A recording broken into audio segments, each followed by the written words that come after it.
Salut, nous allons vous présenter aujourd'hui PyTorch. Ce sera un peu une introduction, donc comment on peut installer PyTorch. En fait, le setup, comment on peut faire le setup de l'environnement. On peut faire les installations nécessaires pour l'environnement, dans les fonctions, les librairies qu'on a besoin d'un départ, pour faire certaines manipulations.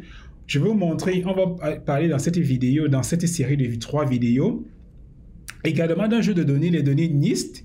Ce sont des données sur des chiffres manuscrits, on reviendra dessus. On parlera également comment on construit notre premier modèle et comment se réalise l'entraînement. Donc c'est de ça dont il sera question.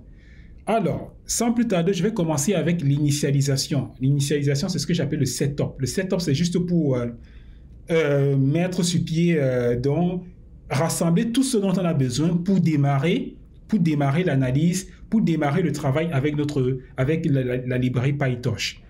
Mais je vais quand même vous dire quelque chose de très important. À quoi sert PyTorch? Sert à quoi? PyTorch vous permet de faire des calculs tensoriels qui sont nécessaires dans l'apprentissage profond. Je dis ici calcul tensoriel. Du coup, vous voyez le mot tenseur. C'est quoi un tenseur en fait? Un tenseur, c'est une structure de données particulière qui est similaire aux matrices. Et dans PyTorch, on utilise les tenseurs pour encoder les entrées et les sorties des modèles aussi bien que leurs paramètres. Donc, c'est ce que je voulais que vous compreniez d'abord d'entrée de jeu. Alors, donc tout à l'heure, comme j'ai dit, on va faire pour le moment l'initialisation. L'initialisation, ça va consister à faire quoi?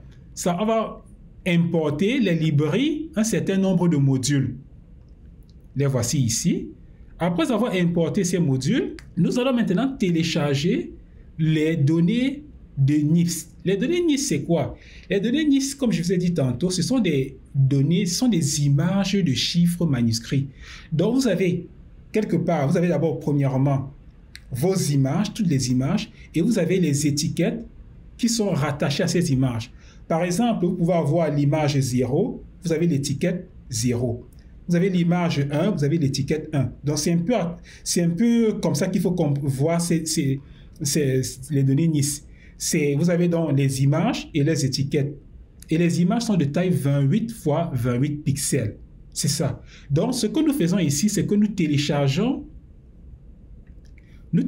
ces données NIST. Donc, ici, voilà ce que je fais. Voilà ce que je fais. Ici, qu'est-ce que... attendez, je vais prendre une autre couleur. Donc, voici, je peux les télécharger directement.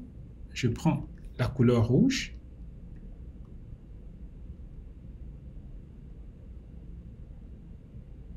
Donc, ce qui se passe là, c'est quoi? J'ai mis download égale à true. Download égale à true, ça fait quoi? Ça veut dire que ça va télécharger à partir d'Internet les données NIST. Ça va venir les installer ici, dans ce répertoire data. Et comme j'ai fait train égale à true, ce qu'il faut comprendre, c'est que dans les données NIST, il y a les données d'entraînement et il y a les données d'évaluation. Donc, c'est pour cela que j'ai mis train égale à true. C'est pour dire, va me prendre les données d'entraînement. Il va les mettre dans dataset. Mais rappelez-vous, lorsqu'on faisait les vidéos du module 1, on vous a dit, lorsqu'on a les données, on sépare en données d'entraînement, d'évaluation et de validation. Validation, c'est pour trouver les meilleurs hyperparamètres. C'est pour cela qu'à ce niveau, qu'est-ce que moi je fais?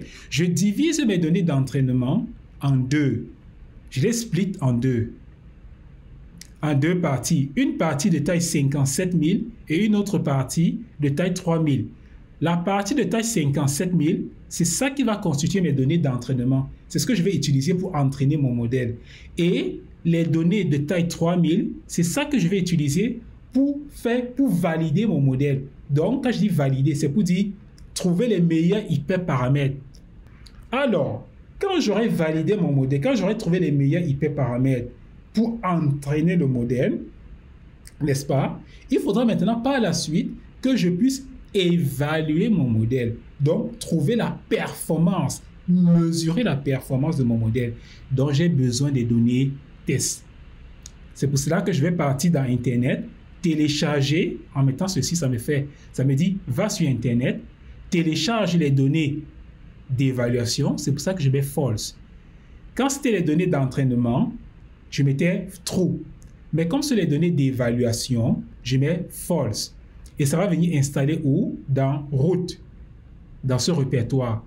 Là, ça me permet d'avoir les données test, les données d'évaluation. Ça me permet ici d'avoir les données d'entraînement et de validation.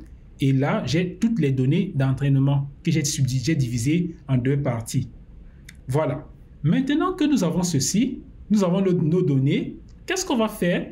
Les containers, on va constituer ce qu'on appelle des containers. C'est ça mes data loaders. Mais ce sont des containers. Les containers ici, c'est quoi? Je vais vous expliquer à travers la commande. Regardez cette commande pour qu'on comprenne. Cette commande me permet de créer des containers. Chaque des containers qui ont des éléments. Chaque élément est constitué de deux groupes.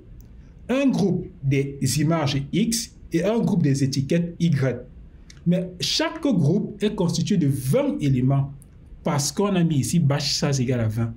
Si on avait mis batch size égale à 100, chaque groupe sera constitué de 100 éléments. C'est ce que je veux que vous reteniez. Donc, c'est ce qui nous permet de faire notre data loader.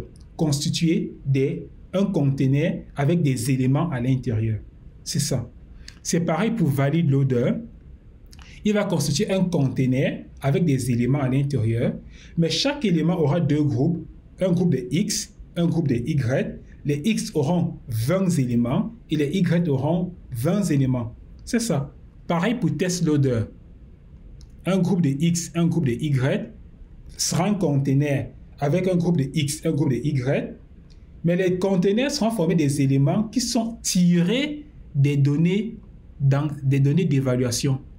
Donc, mon test loader sera un container constitué d'éléments tirés des données d'évaluation et chaque élément aura un groupe de X et un groupe de Y. Le groupe de X sera formé chacun de 20 images et le groupe de Y sera formé chacun de 20 étiquettes. C'est ce que vous devez comprendre. Voilà. Ceci dit, c'est ce que je voulais vous présenter pour la première partie. Donc, sur ce, on se retrouve à la prochaine vidéo.